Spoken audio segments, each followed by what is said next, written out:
우리나라와 이스라엘의 절기는 닮은 점이 많습니다. 그것은 두 나라 모두 식민국가의 역사적인 경험 때문일 것입니다. 우리에게 광복절이 있다면 이스라엘에는 유월절이 있습니다. 광복절은 우리나라가 36년 일제강점기에서 해방되는 날을 기념한 것이라면 유월절은 이스라엘이 애굽에서 430년 동안 종된 것에서 탈출과 자유와 구원을 기념하는 날입니다. 반면에 차이점도 있습니다. 우리나라를 비롯한 세상 나라는 사건이 먼저 있고 사건이 먼저 발생이 되고 그 다음에 그것을 기념하여 절기로 지킵니다. 그러나 이스라엘은 하나님께서 먼저 절기를 제정해 놓으시고 그 다음에 그것이 사건으로 발생합니다. 즉 세상 나라는 사건을 중심으로 사람이 만든 인본주의 절기이고 이스라엘은 하나님께서 자기 백성에게 계시로 제정하신 신본주의 절기라는 것이 큰 차이점입니다. 이스라엘에는 하나님이 제정하신 여호와의 절기, 하나님의 절기죠. 사람의 절기가 아니라 여호와의 절기가 있습니다. 여호와의 절기가 7가지가 있습니다. 그것은 모두 하나님의 구원 계획과 관계가 된 예수 그리스도의 죽으심과 재림에 집중이 되어 있는 절기입니다. 첫째 절기가 바로 유월절입니다. 이것은 그리스도의 죽으심을 예표하는 절기입니다. 둘째는 무교절입니다. 누룩이 들어가지 않는 빵을 먹는 절기지요. 이것은 그리스도와 성도와의 교제, 예수님을 믿게 되었으니 이제 성결한 삶을 살아야 된다는 것을 나타내는 절기입니다. 셋째는 초실절입니다. 이것은 첫 열매가 되신 그리스도의 부활을 나타내는 절기입니다. 넷째는 오순절입니다. 이것은 그리스도와 성령의 임무교대, 그리스도의 지상 사역이 끝이 나고 성령의 사역이 시작이 되는 임무교대, 그리고 성령의 역사로 시작될 교회 시대를 예표하는 것이 오순절입니다. 다섯째는 나팔절입니다. 이것은 그리스도의 영광스러운 재림을 예표하는 절기입니다. 여섯째는 속죄절입니다. 예수 그리스도가 재림하시는 날, 심판의 기준이 될 그 죄를 점검하는 절기입니다. 마지막 7째는 초막절입니다. 이것은 구원받은 성도들이 천국에 입성하는 것을, 천국에 들어가는 것을 상징을 하는 절기입니다. 이처럼 여호와 하나님은 자신이 계획하시고 제정하신 절기를 통하여서 사건을 만들어내시고 자신의 구원 사역을 완성해 가십니다. 예수님 정사 기념 예배를 드리는 이 시간, 십자가에 못 박혀 죽으신 것을 기념하는 이 시간, 여호와의 유월절이라는 제목으로 하나님의 말씀 받고자 합니다. 말씀을 듣는 우리 모두에게 하나님의 신비로운 구원의 은총이 충만해지기를 소원합니다. 첫째로 여호와의 유월절, 그 절기는 여호와께서 친히 제정하신 절기입니다. 우리 읽은 본문 1절과 2절 말씀을 함께 읽겠습니다. 여호와께서 애굽에서 땅에서 모세와 아론에게 일러 말씀하시되 이 달을 너희에게 달의 시작 곧 해의 첫 달이 되게 하고 라는 말씀을 봅니다. 이것은 하나님께서 애굽에 9가지 재앙을 내리시고 난 다음에 마지막 재앙을 앞에 두고 모세와 아론에게 들려주고 있는 말입니다. 마지막 재앙은 애굽의 모든 처음 난 것, 바로왕의 장자로부터 종들과 옥에 갇힌 사람들의 장자까지, 그리고 가축과 동물들의 처음 난 것은 다 죽는 심판입니다. 하나님은 애굽을 심판하시고 이스라엘을 구원하기 위하여서 유월절 절기를 제정하십니다. 그러면서 출애굽을 하는 그 달로 1년의 첫 달이 되도록 하라. 1년의 첫 달이 되도록 하라. 라고 말씀하십니다. 이것은 지금까지 사용해왔던 애굽의 달력을 버리고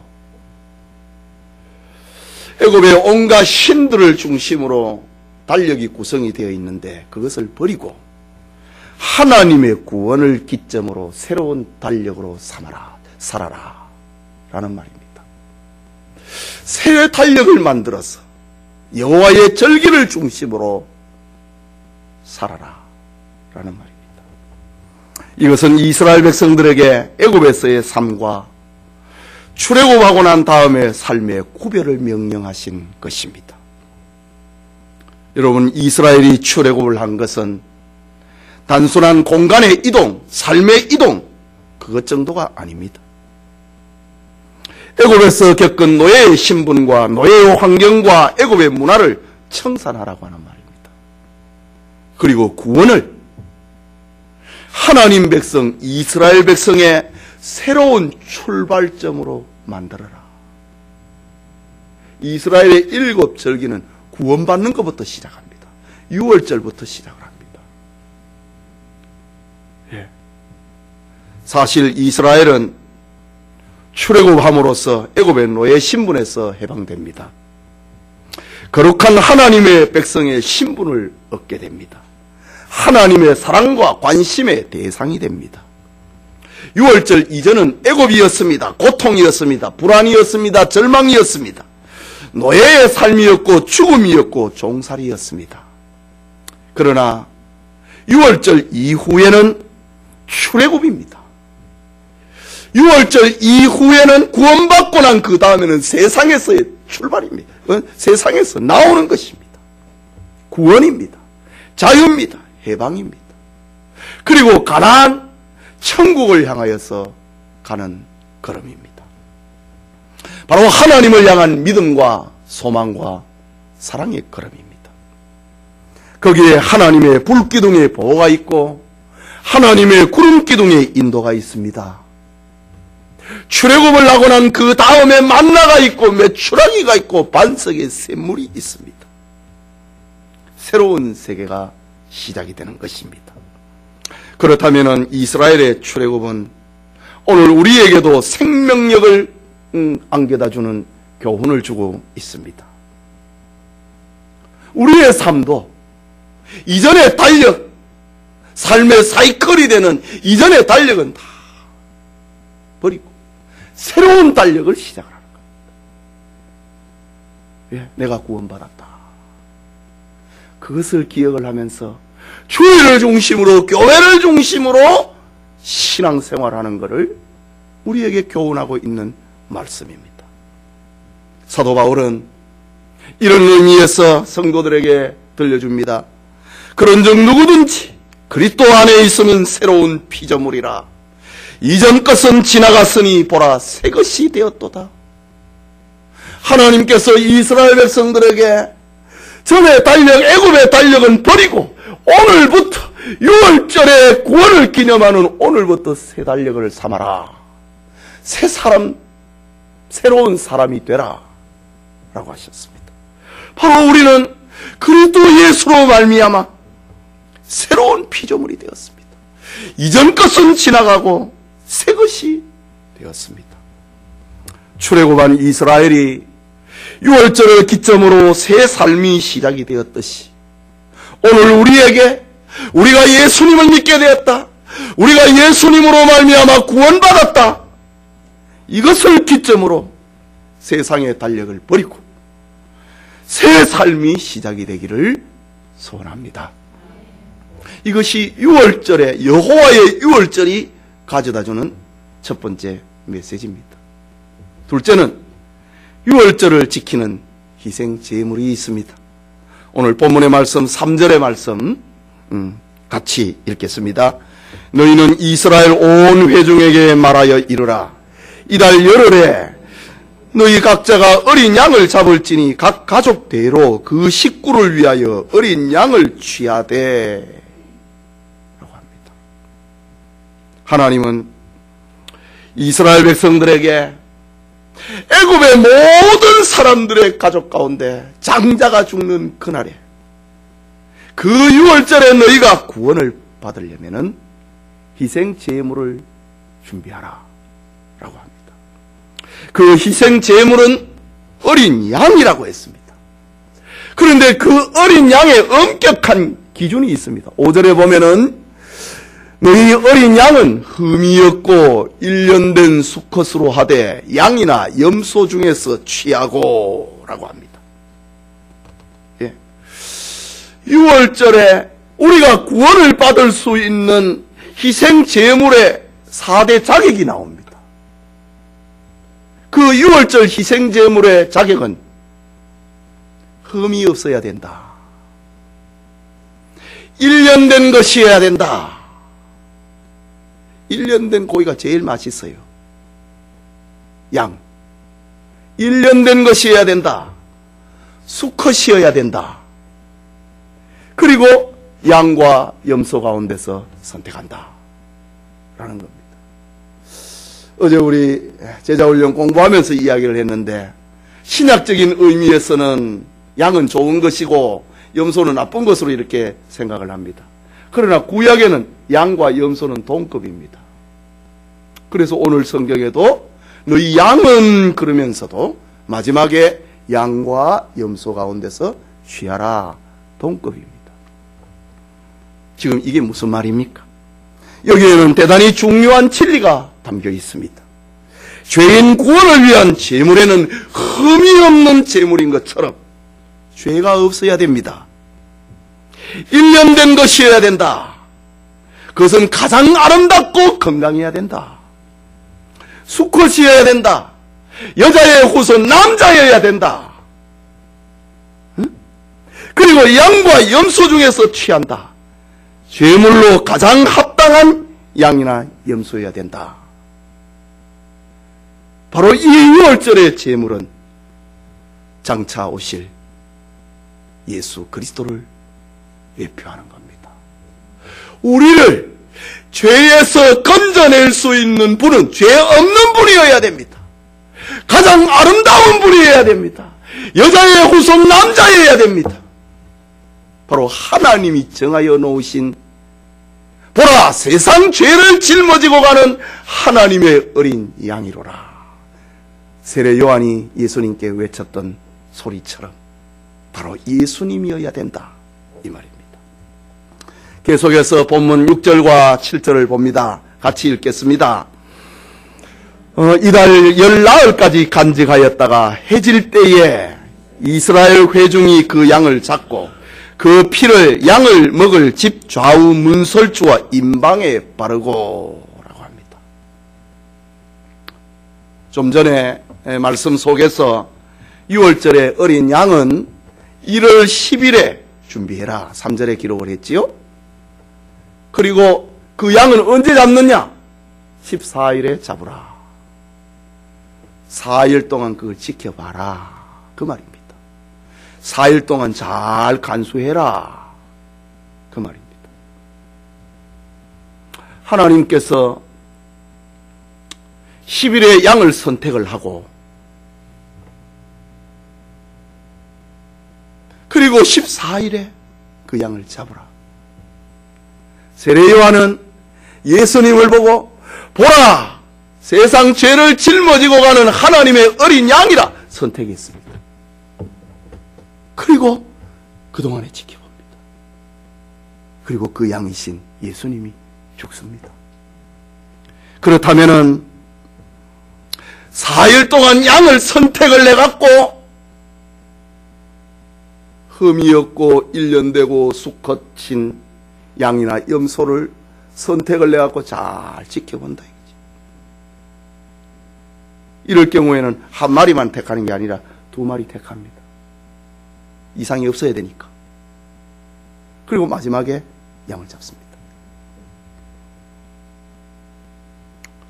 여기에 담겨있는 의미는 하나는 6월절의 양이 흠이 있는지 없는지 내 눈이 뭐 잘못된 건 아닌지 내가 본 것이 진짜인지 그걸 확인하기 위함입니다. 이 성경에 그대로 나타납니다. 세례 요한이 처음에 예수님에게 세례를 줄 때에 보라, 세상 죄를 짊어지고 가는 하나님의 양이라고 했습니다. 그런데 세월이 지나고 난 다음에 한 3년이 지날 때에 세례 요한이 의심이 생겼습니다. 감옥에 갇혔습니다. 헤로당의 죄를 지적을 하다가 감옥에 갇혔습니다. 감옥에 갇혔을 때 세례 요한은 자기 제자를 예수님에게 보냅니다. 당신이 내가 말했던 그분이 맞습니까? 확인시킵니다. 확인합니다. 이처럼 어린 양을 선택을 하고 그 양이 이상이 없는가 확인하는 것처럼 세례 요한도 예수님이 진짜 메시아인지를 확인합니다. 이때 예수님은 너가 무엇을 보았느냐? 너희들이 무엇을 들었느냐? 보고 들은 것을 세례 요한에게 알려주어라 라고 합니다. 그리고 세례 요한은 예수님을 메시아임을 확신하고 목배임을 당합니다. 4일 동안 양이 흠이 없는가? 또 전에는 안 보였는데 무슨 이상이 생길 수도 있잖아요. 그래서 4일 동안 지켜보게 하십니다. 그것이 첫째 이유고, 또 하나의 이유는 6월절에 양을 죽이고 내가 살게 된다고 하는 대속의 의미를 깊이 새기고 하나님 앞에 은혜를 깨닫게 하기 위함입니다. 깨닫기 위함입니다. 4일 동안 지켜볼 때 지켜봅니다. 아, 저 양이 내 대신 죽는다. 예. 14일에는 양을 잡는데 저 양을 잡아서 그 피를 바르면 우리 집은 산다. 우리 집은 사망이 넘어간다. 양을 쳐다보면서 내 대신 죽는 그것을 생각하며 하나님의 은혜를 감사하고 깨닫는 기간이 4일입니다.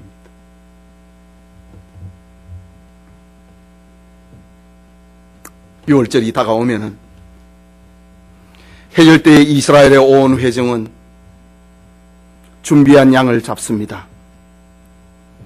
이스라엘의 시간 개념은 우리와는 다릅니다. 우리는 자정부터 하루가 시작이 되지만은 이스라엘은 해가 지면은 저녁부터 하루가 시작이 됩니다. 오늘 성경의 아비벌은 우리가 사용하고 있는 태양력으로 지금입니다. 3월과 4월경이 됩니다. 3월과 4월경, 이때에는 보통 해가 6시에 빠집니다. 해가 지기까지 재물을 전부 해체를 하고 구분을 해야 되기 때문에, 그리고 그 피를 문설주와 임방에 바르기 위해서는 오후 3시쯤에 양을 잡습니다. 6월절에 어린 양으로 오신 예수님께서는 십자가상에서 오후 3시에 운명하십니다. 예수님이 임종하시는 시간까지 말씀하시는 기막힌 예표적인 사건, 그것이 여호와의 6월절입니다. 하나님이 다 정해놨습니다. 그리고 때가 되면 사건이 발생하는 겁니다. 하나님이 말씀해 놓으시고 때가 되면은 사건이 발생하고, 때가 되어서 하나님은 예수님을 이 땅에 보내십니다. 출애굽을 앞에 두고 있는 6월절 예식의 절정은 양의 피를 문설주와 임방에 바르는 것입니다. 문설주라고 하는 것은 기둥을 말하는 것이고, 임방은 문을 위를 가로잡고 있는, 가로지르고 있는 문턱을,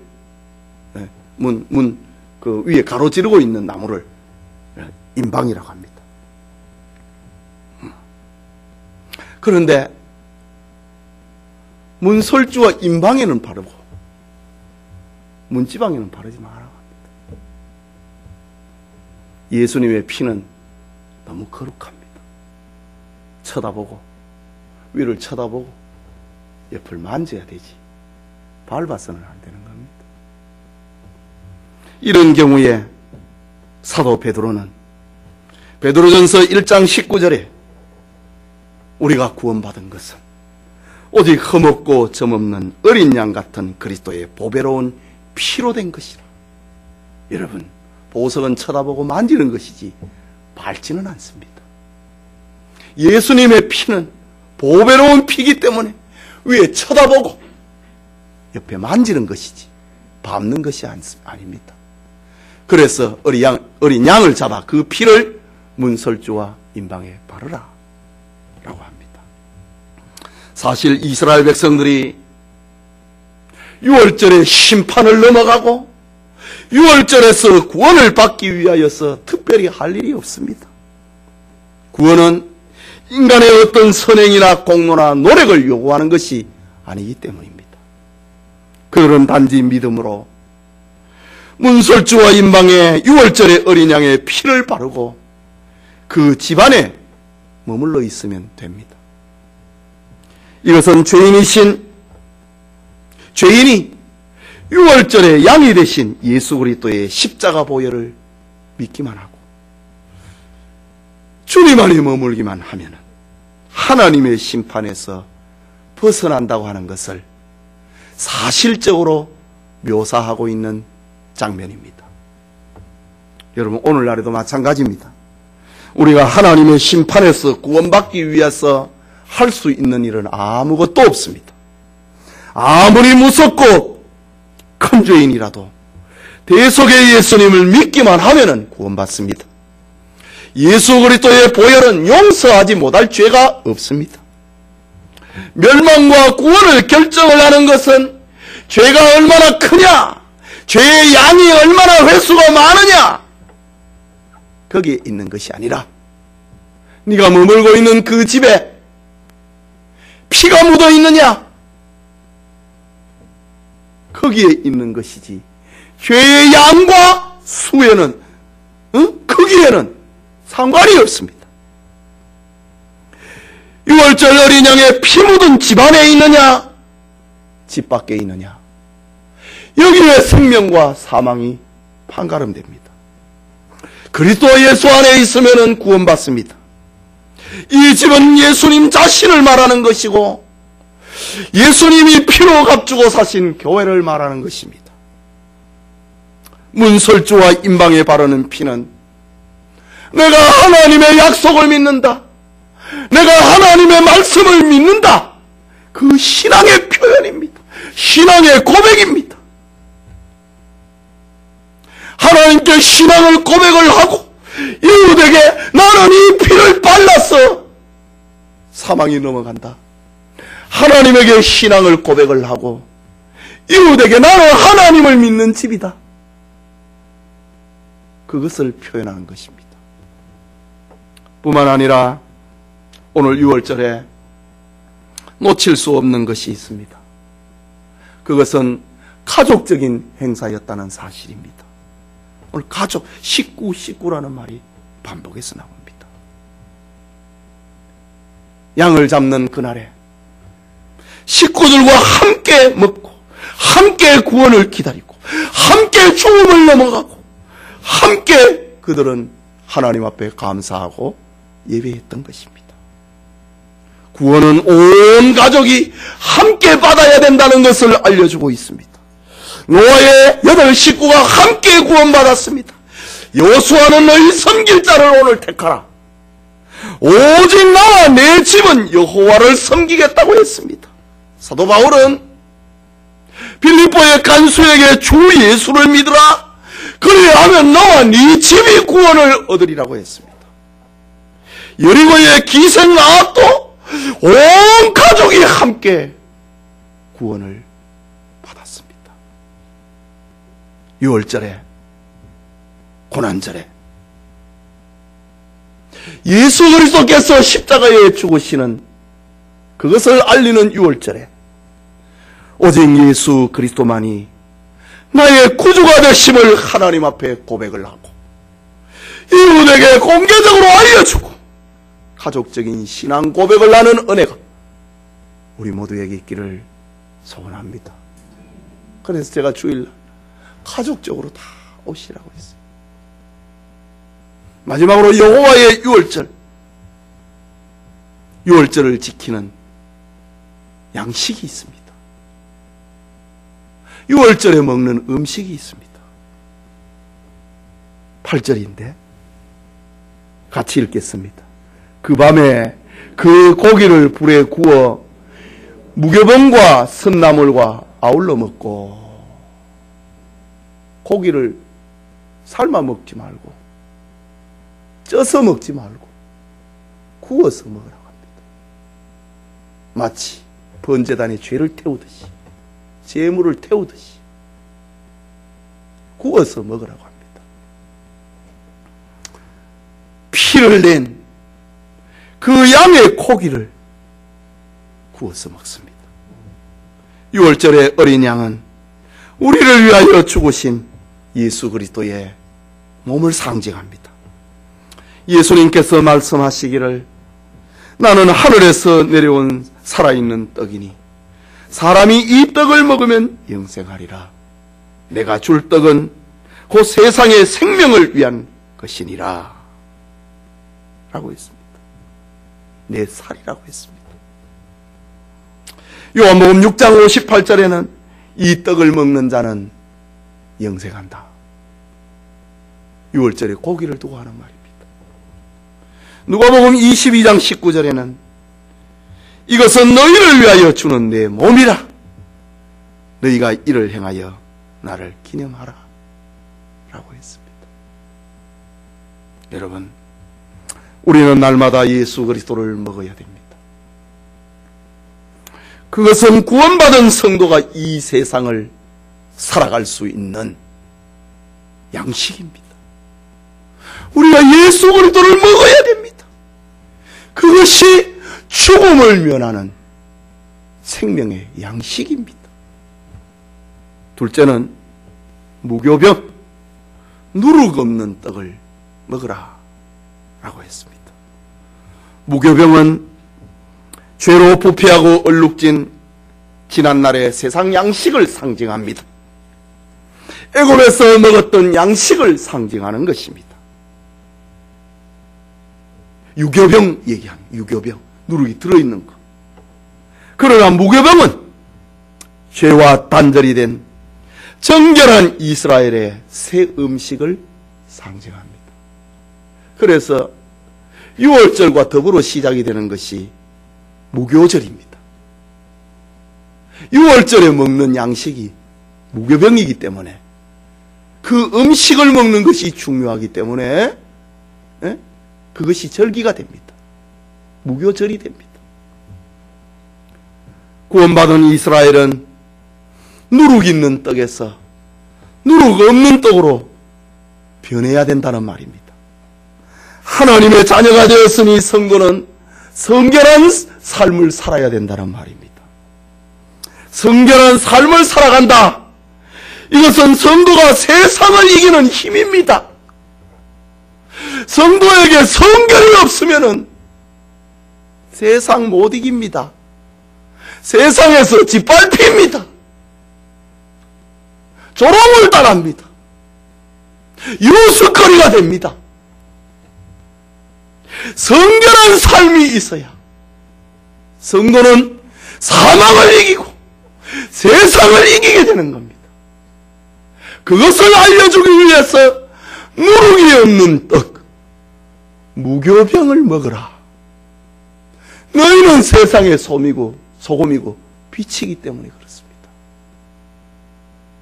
성도가 먹어야 될 양식입니다. 성결입니다. 경건입니다. 또 하나의 양식은 쓴나물이라고 그랬습니다.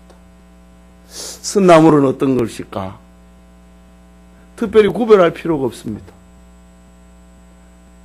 나물을 입에 넣어갖고 쓰면 그 쓴나물이에요. 뭐 쓴바기만 해당되는 게 아니고, 먹어서 달콤한 거 그거는 유월절의 양식이 아니에요. 먹어갖고 쓰면은 그 유월절 양식이에요. 이 쓴나물은 두 가지를 상징합니다. 하나는 애굽에서의 종살이 하던 때에 쓰라린 삶을 생각하는 것입니다.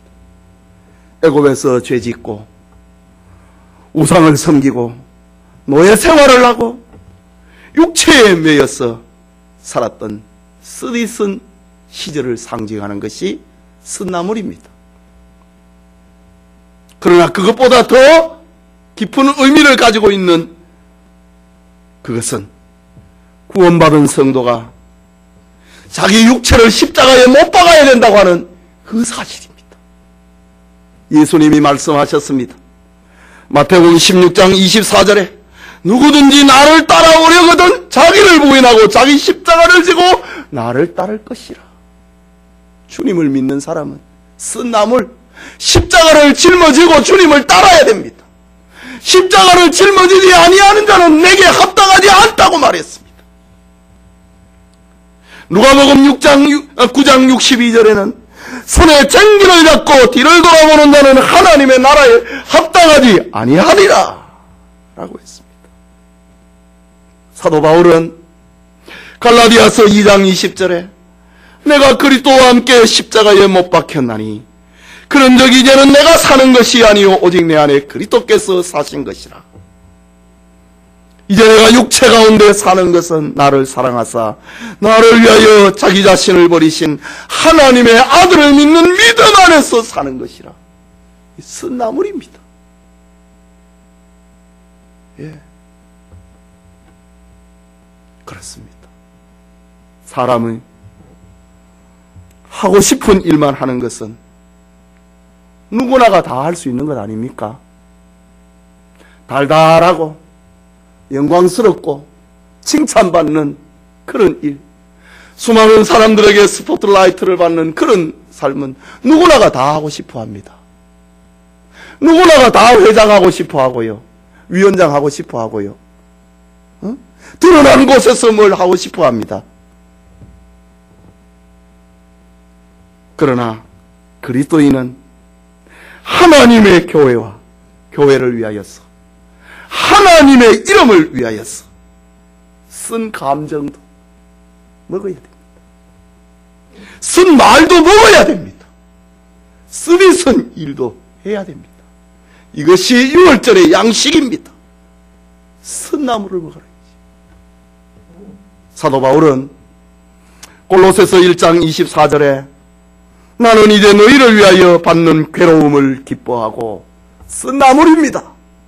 너희를 위하여 받는 괴로움을 기뻐하고 그리스도의 남은 고난을, 쓴 나물입니다. 쓴 감정입니다. 쓴 말입니다. 쓴 일입니다.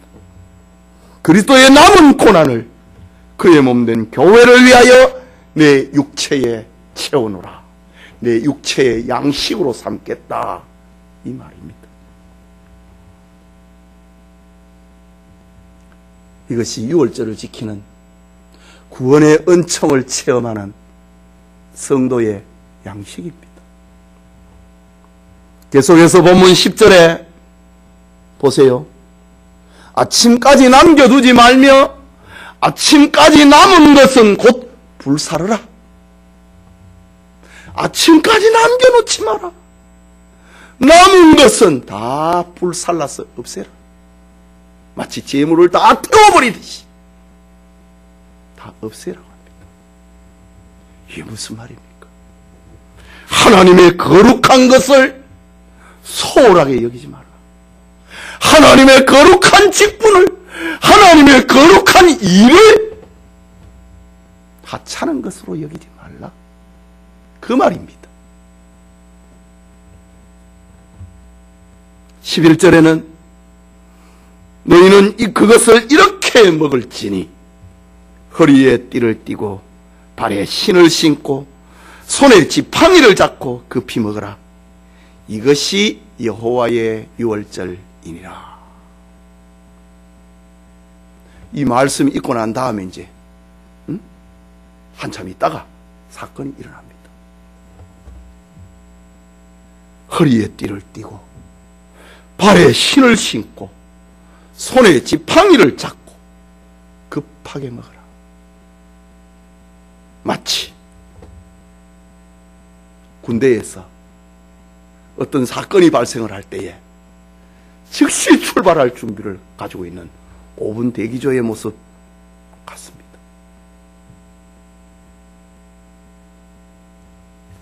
예수님께서는 근신해라, 깨어있으라, 우는 마귀가 삼킬 자를 두루 찾고 있다. 그래서 근신해라, 깨어있으라, 바로 그 말입니다. 여러분, 애굽의 온 천지가 사망의 심판이 가득한 무서운 밤입니다. 그러나 6월절에 양의 피를 바른 이스라엘의 집에는 양고기와 무교병과 쓴나물을 먹으면서 그리스도의 대속을, 그리스도인의 삶을 기억합니다. 오늘 우리에게도 하나님의 자녀가 된 세상과 구별된 감정, 구별된 삶이 있기를 소원합니다.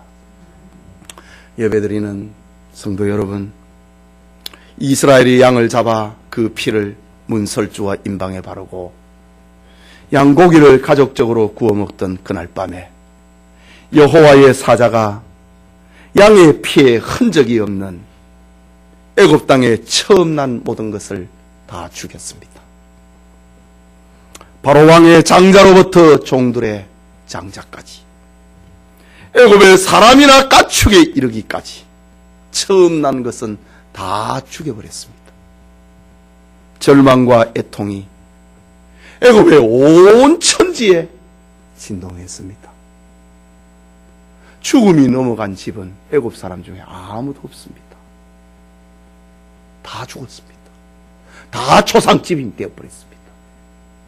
초상집이 되지 않는 집이 없었습니다. 다 누군가에게는 장남이었고, 다 누군가에게는 소중한 처제였기 때문입니다. 그러나 문설주와 임방에 어린 양의 피가 묻어 있고, 그 집안에서 불에 구운 양고기와 무교병과 쓴나물과 함께 먹고 있었던 이스라엘에는 하나님의 심판이 넘어갔습니다. 그래서 오늘 본문 13절에 내가 피를 볼 때에 너희를 넘어가리니 재앙이 너희에게 내려 멸하지 아니하리라. 무엇을 보고? 피를 보고입니다. 저 못된 놈이 저 안에 살고 있다, 그게 아닙니다. 아주 비방받는 사람, 사회로부터 정죄되어 있는 사람이 저 살고 있다, 그게 아닙니다. 예. 내가 피를 볼 때에 저런 사람이 구원받을 수 있나? 저런 사람이 구원받는다면 나는 그런 교회 가기 싫다. 참 얼마나 교만한 사람입니까? 죽음이 뭔지도 몰라요. 하나님의 심판이 얼마나 무서운 줄도 모르기 때문에 저런 사람이 구원을 받고 교회를 간다면 나는 교회 안 갈래. 그럼 지옥 가라. 하나님께서는 어떤 죄를 지었느냐, 사회에서부터 어떤 평판을 받고 있느냐, 그걸 보고 그 집에 사망이, 심판이 넘어간 것이 아니라 양의 피를 보고 심판을 넘겨버렸습니다. 이 얼마나 큰 은혜입니까? 심판을 경험을 했던 애굽의 바로왕은 그날 밤에 모세와 아론을 왕궁으로 부릅니다. 그리고 12장 31절은 너희 말대로 애굽을 떠나서 여호와를 섬기라. 왕이 출애굽을 선언합니다. 그뿐만 아니라 바로와 애굽 사람들은 이스라엘 백성들이 요구한 대로, 누구 원하는 대로 우리 집에서 가져갈 것 다 가져가라, 양도 가져가고 소도 가져가고 금은 보석도 가져가라, 다 주면서 제발 애굽에서 떠나라고 합니다. 저들을 안 보내면은 장자가 죽는 정도가 아니고 이제 다 죽을 것 같으니까 소와 양과 금은 보화를 주면서 제발 애굽을 좀 떠나주세요. 그래야 합니다. 소와 양과 금은 보화를 가지고 노예였는데 뭐 그런 게 어디 있었겠습니까? 이것을 가지고 이스라엘은 광야에서 하나님의 집 성막을 건축합니다. 본래 이스라엘 거 아니었어요. 예? 하나님이 주신 거였어요. 하나님은 아브라함과 이삭과 야곱에게 약속하신 선민 구원 계획을 400년이 지나고 난 다음에 이렇게 만천하에 공개하셨습니다. 말씀하시고 아브라함에게 말씀하시고 이삭과 요셉에게 말씀하시고 잊어버린 게 아니고 400년이 지나도 때가 될 때에 하나님은 그것을 사건으로 만들어버립니다. 민족을 이룹니다. 가나안 땅을 네 자손에게 주겠다고 했는데 그 땅을 하나님이 주십니다. 그 하나님께서 이스라엘에게 여호와의 유월절을 영원한 절기로 삼으라고 합니다. 14절이지요. 너희는 이 날을 기념하여 여호와의 절기를 삼아 영원한 규례로 대대로 지킬지니라 라고 합니다. 예수님께서도 제자들에게 말씀하십니다. 떡을 떼어서 잔을 주시면서 그리고 마지막에 하신 말씀, 너희가 이를 행하여 나를 기념하라. 누구를 기념하라? 예수님을 기념하라고 했습니다. 구약시대에 여호와의 유월절을 기념하라 라고 하셨던 예수님이 바로 그 나였다 이거지. 나를 기념하라 라고 말씀하십니다. 유월절은 구원은 오직 하나님께서 계획하시고 하나님이 성취하고 하나님이 완성한다고 하는 그 표식의 날이 유월절입니다. 유월절은 그날의 제물은 어린 양은 세상 죄를 짊어지고 가는 예수 그리스도를 알려주기 위한 계시의 날입니다. 유월절 양의 피는 십자가상에서 손과 발에 못을 박히고 옆구리에 창을 찔려 피와 물을 다 쏟아내시는 예수 그리스도의 보혈을 가리키는 날입니다. 누구든지 예수 그리스도를 믿기만 하면은 그 피 묻은 집안에 머물기만 하면은 누구든지 어떤 죄를 지었든지 다 용서받는다고 하는 것을 알려주는 그런 날입니다. 오늘 예수님이 십자가에 못 박히시고 저녁에 우리가 정사 기념 예배를 드리는 것, 바로 이것을 알려주는 날입니다. 여러분, 그리스도인이라면은 유월절의 희생 제물이 되신 예수 그리스도를 생각하면 눈물을 흘리며 감사해야 됩니다. 만 개의 입이 있어도 그 만 입으로도 다 노래할 수 없는 하나님의 사랑과 은혜가 있다고 하는 것을 고백해야 됩니다. 구원받은 성도는 주님의 피로 세운 하나님의 교회에 머물면서 영원히 하나님을 의지하면서 살아야 됩니다. 사는 날 동안 누룩 없는 떡인 죄를 제거하는 회개하는 삶을 평생 해야 됩니다. 그리스도 밖에서 살았던 쓰디쓴 고통을 회개하며 하나님의 이름과 교회를 위하여 쓴 감정도 삼킬 줄 알고 쓴 말도 삼킬 줄 알고 쓴 일도 삼킬 줄 아는 신자가 되어야 됩니다. 예배드리는 모든 성도들에게 이 구원, 이 은혜, 이 축복 우리 모두의 것이 되기를 소원합니다.